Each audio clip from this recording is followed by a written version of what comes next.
현재 세계의 국가 정상들 가운데 젊은 사람 하면 누가 떠오릅니까? 가장 먼저 생각할 수 있는 것은 당연히 프랑스의 마크롱, 그렇게 되겠죠.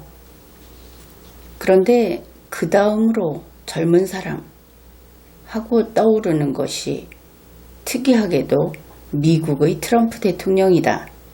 그런 것입니다.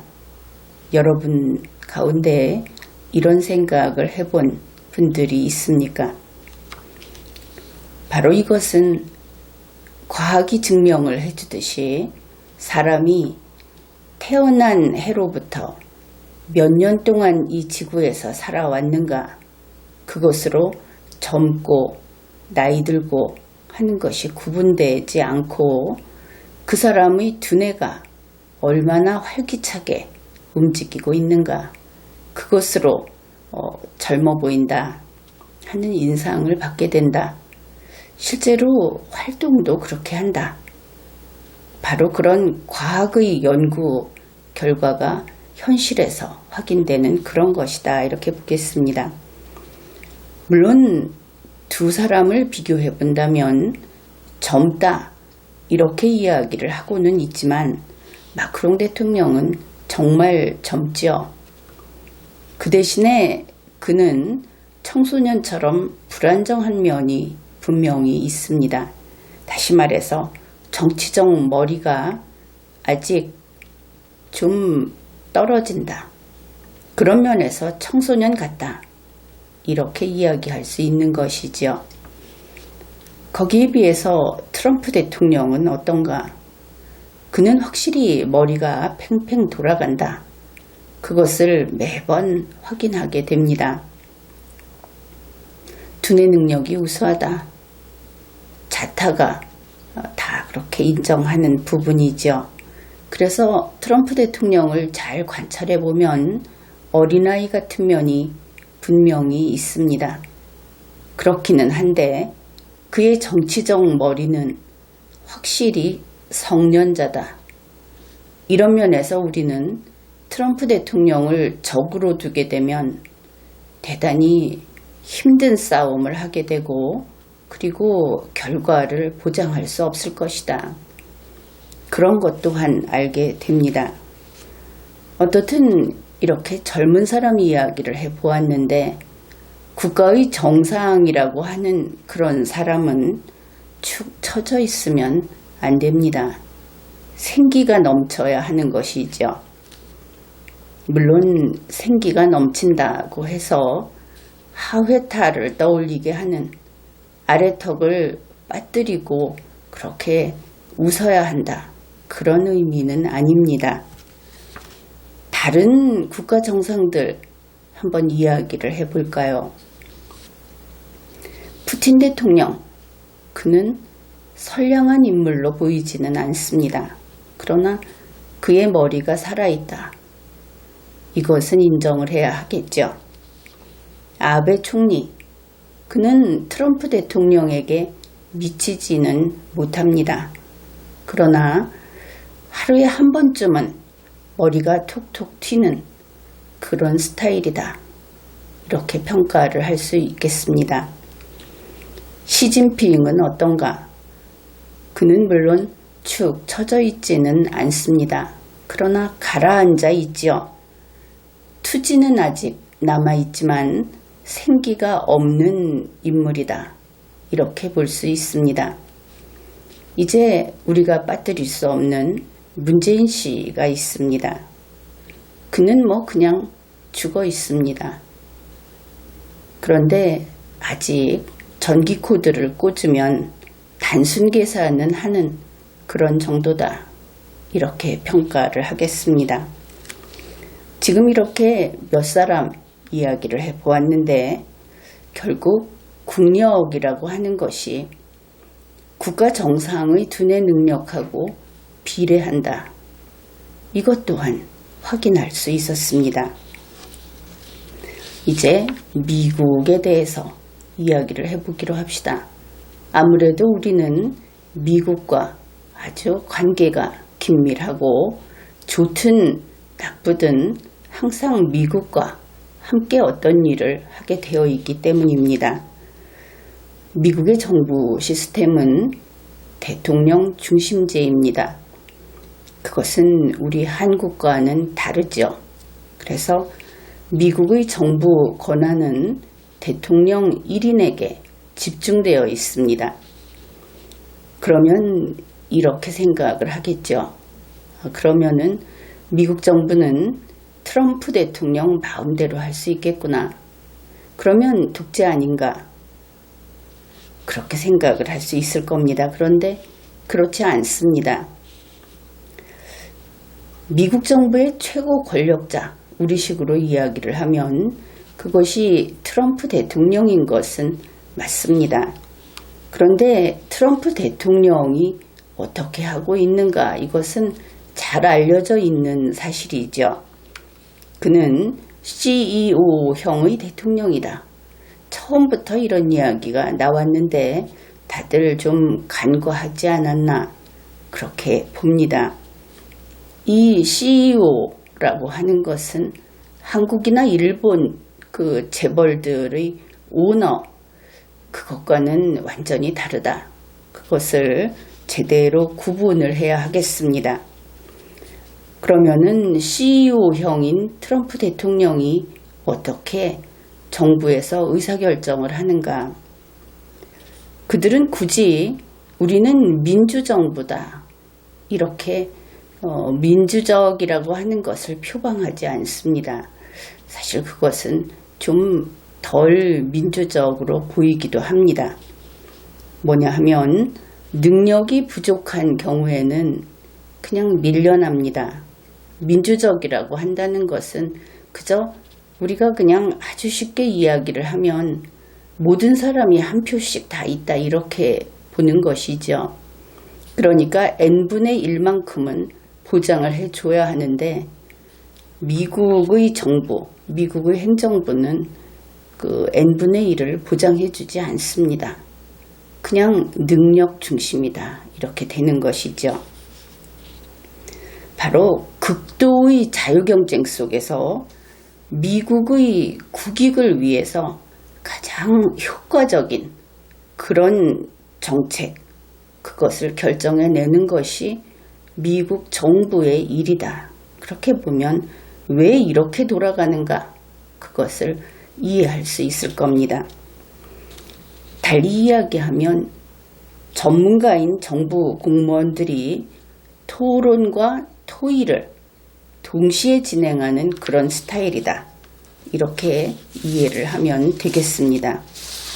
가끔 보면 트럼프 대통령이 기자들 앞에서 혹은 회담을 할 때, 회의를 할 때, 이럴 때 의제를, 그러니까 결국은 트럼프 대통령 자기 생각이겠죠. 이것을 마구 집어던진다 이렇게 표현할 수 있는 그런 현장을 우리가 목격하곤 합니다.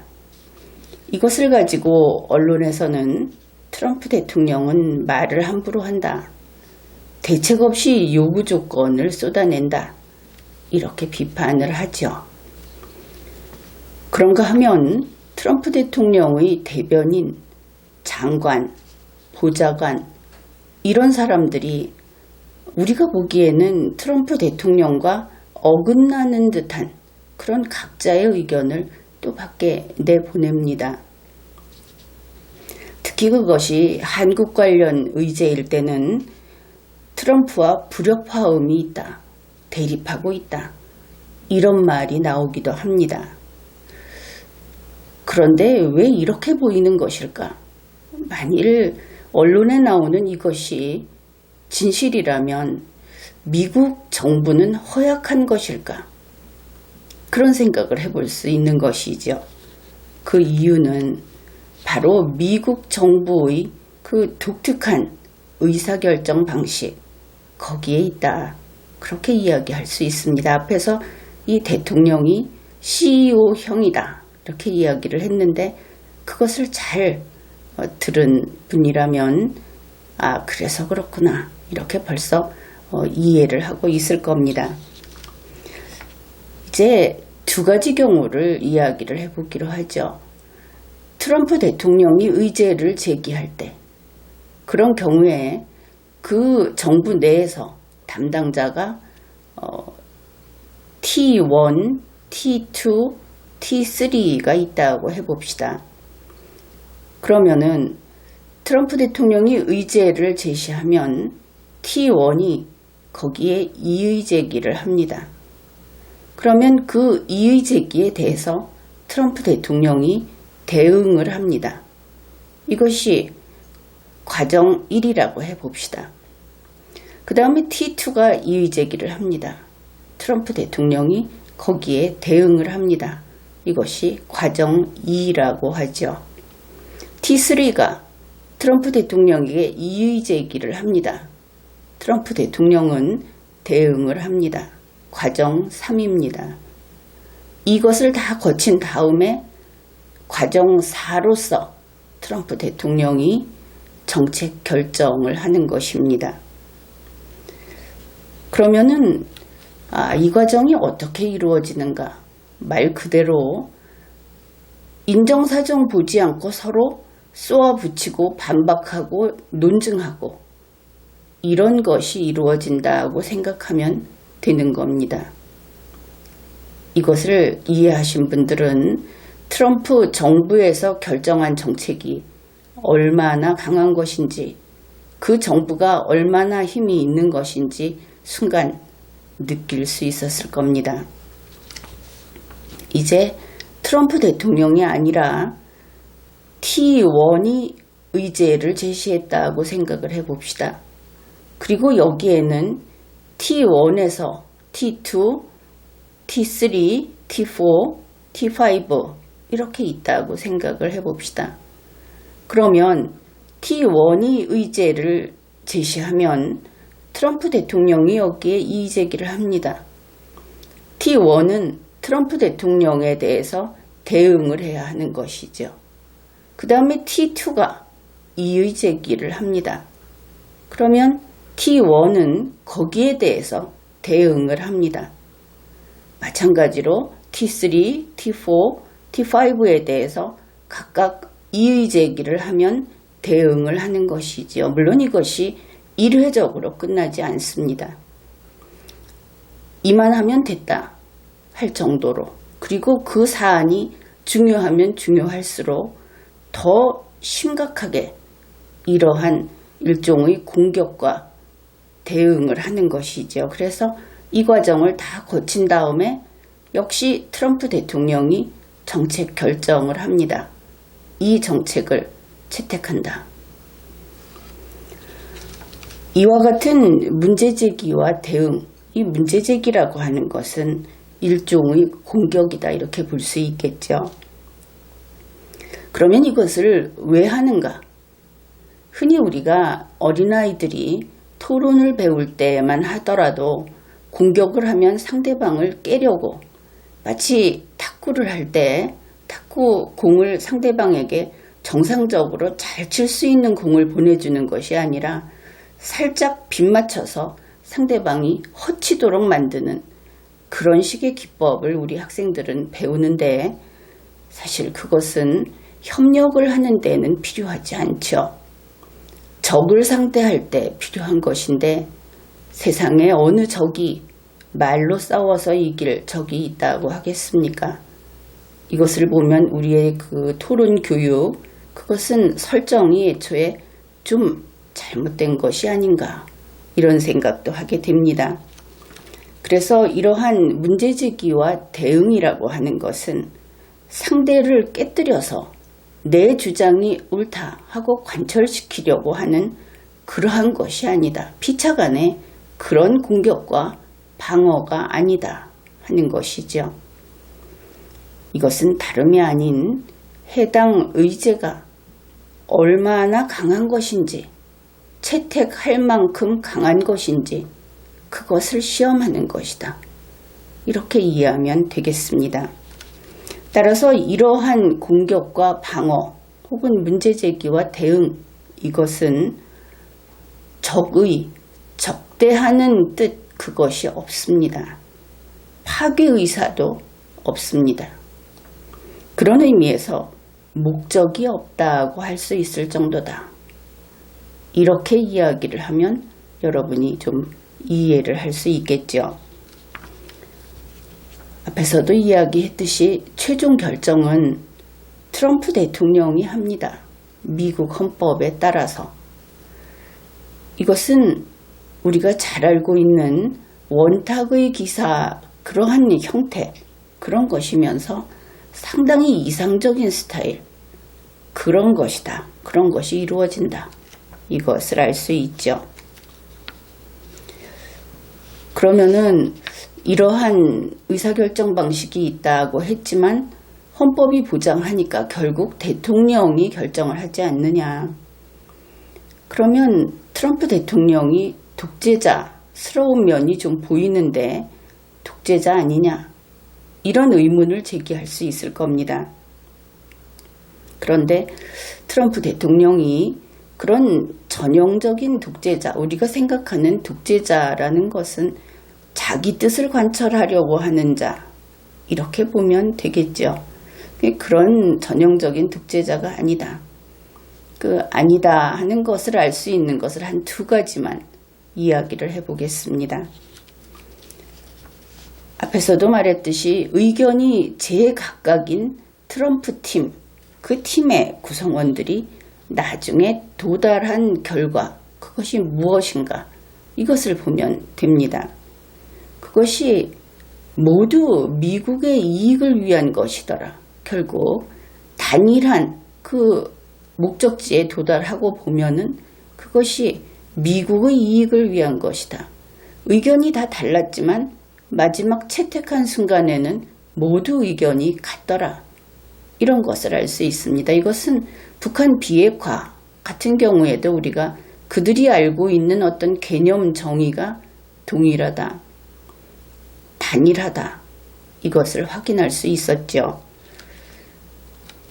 그래서 이들은 변함없이 단일한 컨센서스를 도출해 왔다. 그러면은 미국 정부는 분열되어 있거나 대립하고 있거나 허약한 것이 아니고 그들의 의사결정 방식이 마치 결투하는 것처럼 보였을 뿐이다. 이것을 알 수 있습니다. 또 하나는 외부의 CIA에서 들어오는 이 살아있는 정보가 신속하게 트럼프 대통령에게 들어간다. 또한 그 정보를 미국의 이익을 위해서 제때에 활용한다. 독재자는 보통 이렇지가 않죠. 자기가 원하는 것만 가져오도록 시키고 그것만 받아들입니다. 바로 이런 면에서 트럼프 대통령은 실질적으로도 독재자가 아니다. 이것을 확인할 수 있습니다. 우리가 이렇게 미국 정부의 의사결정 방식을 살펴본 이유는 우리가 트럼프라는 정치인을 상대할 수밖에 없기 때문에 어떻게 해야 한국이 원하는 결과를 낼 수 있을까? 그래서 상대방을 알아야 한다. 이런 면에서 우리가 잘 알아두어야 할 부분입니다. 트럼프 대통령은 미국 정부의 의사결정 방식, 이것을 준수하는 타입이다. 다른 사안에 대해서도, 다른 어떤 정치 행위에 있어서도 이 기본을 유지하고 있는 것으로 보인다. 그렇습니다. 달리 말하면 이렇습니다. 자기의 공무원이니까 부하 직원이라고 할 수 있겠죠. 이 공무원들에게 각자 100점 만점에 100점을 다하라. 그렇게 해서 책임을 완수하라는 주의. 이것이 트럼프주의다. 이렇게 볼 수 있겠습니다. 예를 들면 이런 것입니다. 트럼프 대통령이 있고 지점 1에 폼페이오, 지점 2에 볼튼, 지점 3에 비건이 있다고 해봅시다.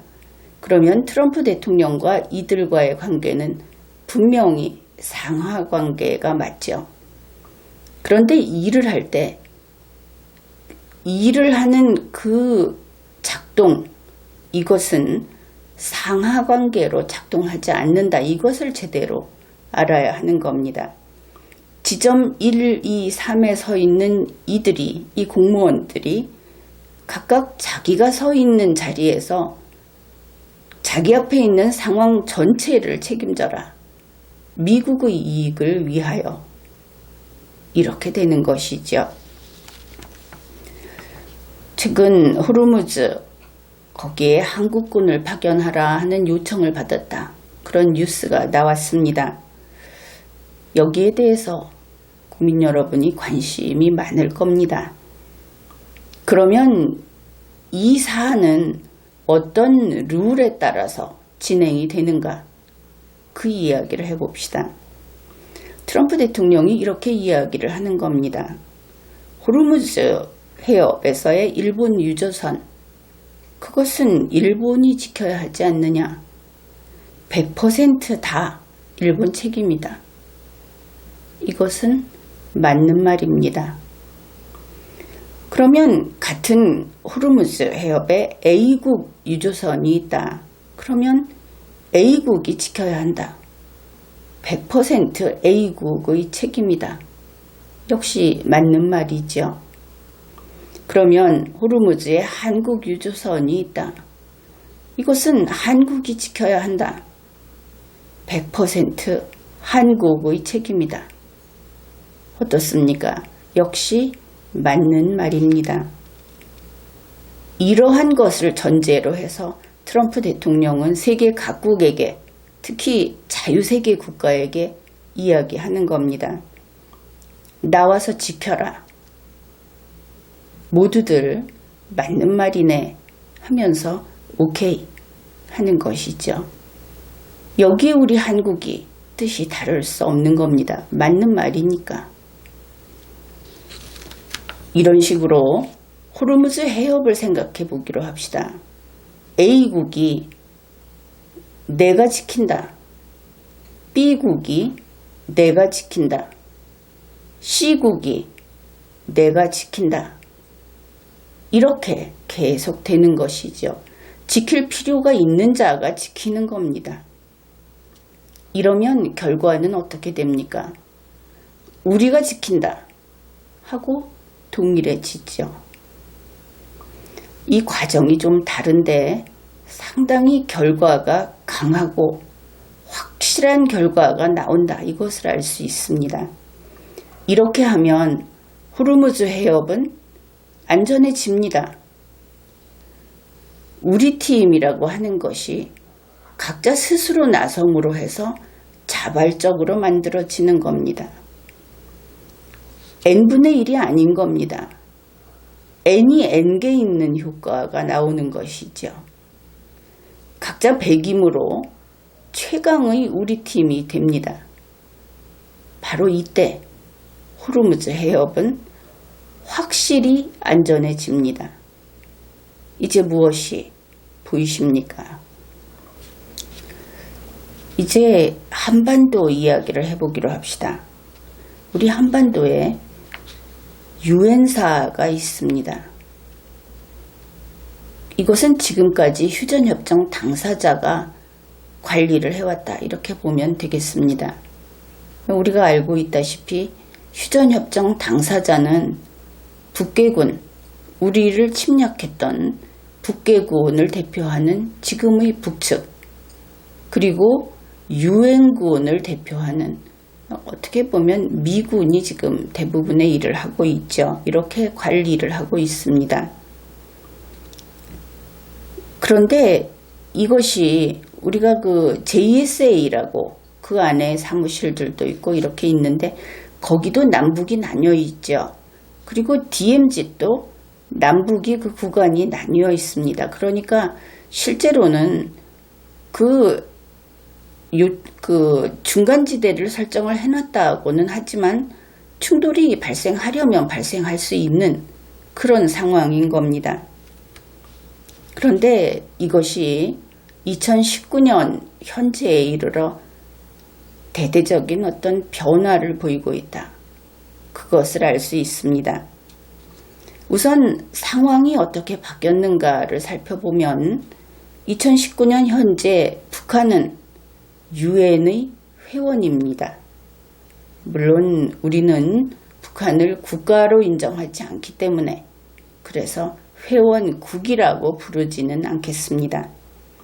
북한은 유엔의 회원이고 그리고 대한민국은 휴전협정을 할 때는 거기에 당사자로 나서지도 못했던 그런 국가였지만 지금은 성장해서 보호자가 필요가 없는 그러한 자주국가입니다. 이렇게 상황이 바뀐 것이죠. 그런데 현재 김정은은 이 DMZ 부분, 여기를 미군이 단독 관리하는 것보다는 유엔이 관리하는 것을 원한다. 이런 것을 알 수 있습니다. 문재인 씨는 김정은의 뜻을 따르고 싶어 한다. 또 이렇게 볼 수 있는 것이죠. 그리고 지난번에 그 판문점에서 미국 대통령 그리고 김정은, 문재인 씨 이렇게 3자가 만났는데 그것을 역사적 의의가 있다 이렇게 강조를 하고 있습니다. 북측도 마찬가지이지요. 그래서 한국과 북한과 미국이 만나서 트럼프 미국 대통령이 이 DMZ 전체를 맡아서 평화를 담보하라. 이런 합의를 한 것인가? 이렇게 보이는 면이 분명히 있습니다. 왜냐하면 현재 김정은이의 든든한 후원자 내지는 지지자는 우리가 좀 믿기는 어렵지만 트럼프 대통령이기 때문입니다. 시진핑 주석보다도 더 김정은이를 사랑한다고 하니까 그것은 그렇고 또 다른 측면으로 현재 속도를 내고 있는 것을 그 진면목을 한번 들여다보면 유엔사를 명실공히 유엔사로 만드는 작업 그것이 지금 진척되고 있다. 이것을 알 수 있습니다. 그냥 그럴 리가 없다. 어떻게 그럴 수가 있을까 이런 생각은 접어두고 그냥 있는 현상만 보고 이야기를 합시다. 그러니까 DMZ의 남북 분리선을 없애고 통째로 자유세계 쪽의 유엔 회원국이 그것을 채워버리는 겁니다. DMZ를 비우고 거기에 무슨 관광지를 만들거나 동물보호지대를 만드는 것이 아니라 거기에 세계 각국의 자유세계의 국가들이 거기 들어와서 자기들 군인을 파견시켜 놓는다 하는 겁니다. 너무나 많이 들어가면 충돌이 못 생기죠. 안 생기는 것이 아니라 못 생깁니다. 그러면은 왜 유엔 회원국 전체가 아니고 자유세계 회원국인가? 여기에는 실리적인 이유가 있습니다. 자유세계가 특정국을, 다시 말해서 북한을 공격할 가능성이 가장 낮기 때문에 그런 것이죠. 중국보다, 러시아보다 확실히 그럴 가능성이 낮다. 거의 없다. 이것은 세계 어느 나라나 다 인정하는 사실이기 때문입니다. 바로 이렇기 때문에 트럼프 대통령은 이 지역에 일본군, 독일군이 들어오는 것을 그렇게 하자 이렇게 추진을 하는 것이고 거기에는 충분히 타당성이 있습니다.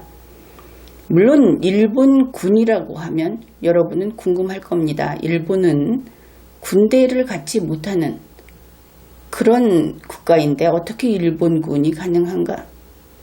일본군이 유엔에 파견되면 유엔 평화유지군이 되면 그때는 군으로서 활동을 하게 되죠.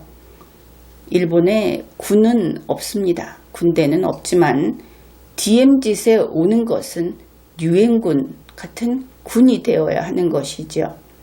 그런데 이 경우는 말은 군인인데 지금 DMZ를 어떻게 바꾸려고 하는가? 아주 창의적인 사고, 기성관념에 얽매이지 않는 사고를 하게 되면 이것은 가능하다. 그렇게 생각을 할 수 있을 겁니다. 우리는 21세기 인간들이고 각 나라마다의 그 과거의 행적은 굳이 따질 필요가 없습니다. 지금 이익이 있고 지금 우리 인류 문명을 지킬 수 있고 인간이 보다 행복해질 수 있다면 과거는 충분히 용서할 수 있죠. 이미 흘러가고 실체도 없는 것이니까. 그러면은 이렇게 하면 우리 한국과 북측 김정은이 측에서는 과연 이것을 받아들일 수 있을 것인가? 이익이 있을 것인가? 이렇게 생각을 해보기로 합시다. 한국은 어떠냐? UN 회원국을 DMZ세 총알바지로 세우는 겁니다. 꽉 채워서. 어떻습니까? 우리가 그 북한 때문에 이 안보에 신경을 쓰면서 써야 했던 비용들을 한반도 남쪽, 저 남쪽을 향해서 뚫고 나가면서 쓸 수 있겠죠. 물론 잘 된다면. 그 다음에 북한은 어떤가? 북한은 중국이나 러시아에게 병합될 그 위험성을 줄이고 또 UN 회원으로서 경제발전 기회를 받을 수 있습니다.